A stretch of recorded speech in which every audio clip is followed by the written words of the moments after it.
L'amour est une belle chose. Il remplit nos vies de joie, de compagnie et d'espoir.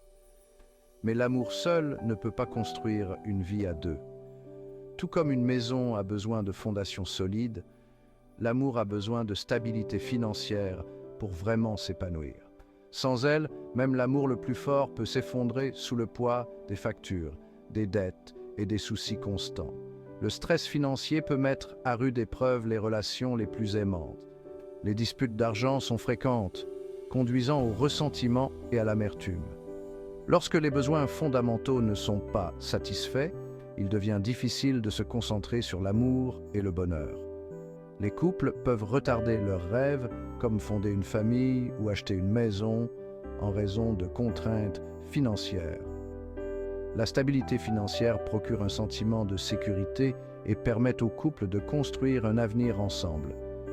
Elle leur permet de faire face aux imprévus, de soutenir les rêves de chacun et de profiter des plaisirs simples de la vie sans anxiété financière constante.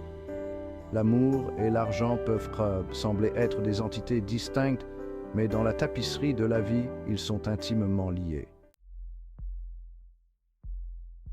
Le voyage vers l'âge adulte est jalonné de nombreuses étapes importantes.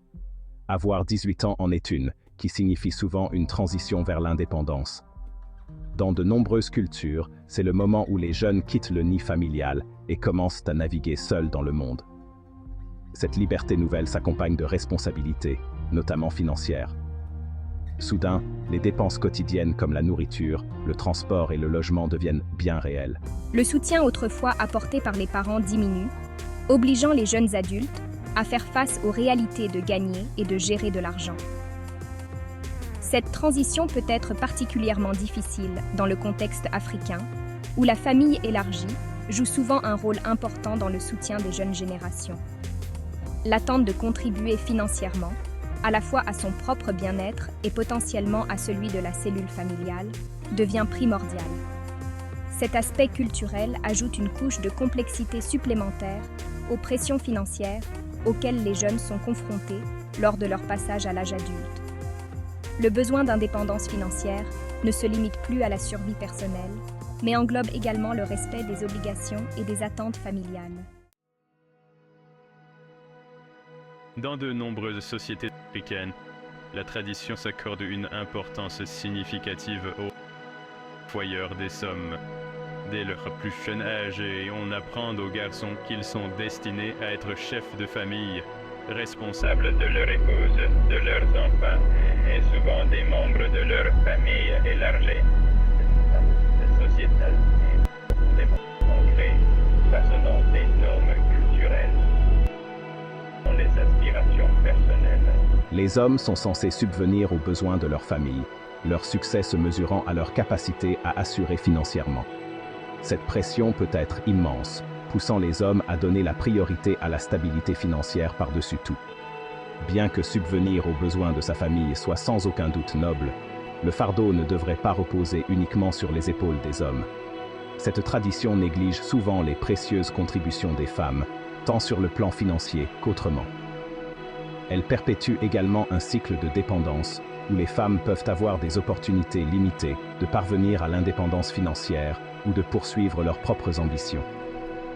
Il est temps de remettre en question ces normes dépassées et de créer une société plus équitable où les hommes et les femmes ont la liberté de définir leur rôle et de contribuer de manière égale.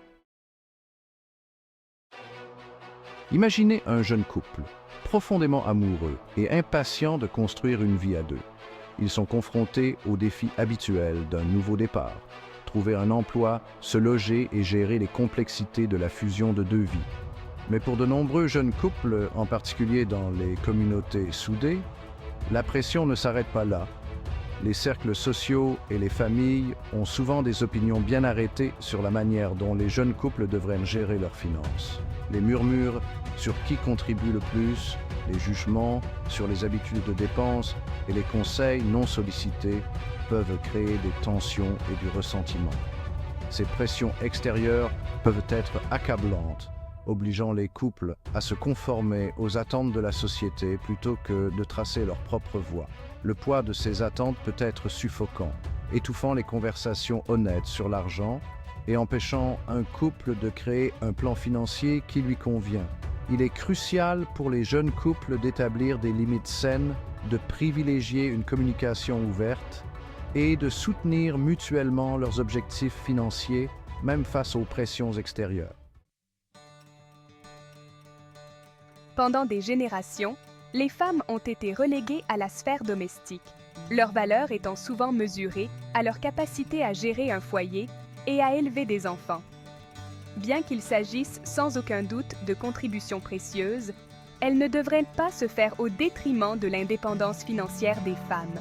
La stigmatisation des femmes qui privilégient leur carrière ou leur autonomie financière est profondément enracinée dans les sociétés patriarcales. On fait souvent culpabiliser les femmes qui aspirent à plus que le rôle traditionnel de femme au foyer. Cette pression sociétale limite leur choix et perpétue un cycle de dépendance qui peut avoir des conséquences durables. L'indépendance financière donne du pouvoir aux femmes. Elle leur donne des choix, une voix au sein de leur couple et la possibilité de façonner leur propre destin. Elle leur permet de contribuer à la société de manière significative, de poursuivre leur passion et de créer un avenir meilleur pour elles-mêmes et leur famille. Il est temps de démanteler les barrières sociétales qui freinent les femmes et de célébrer leur droit à la liberté financière.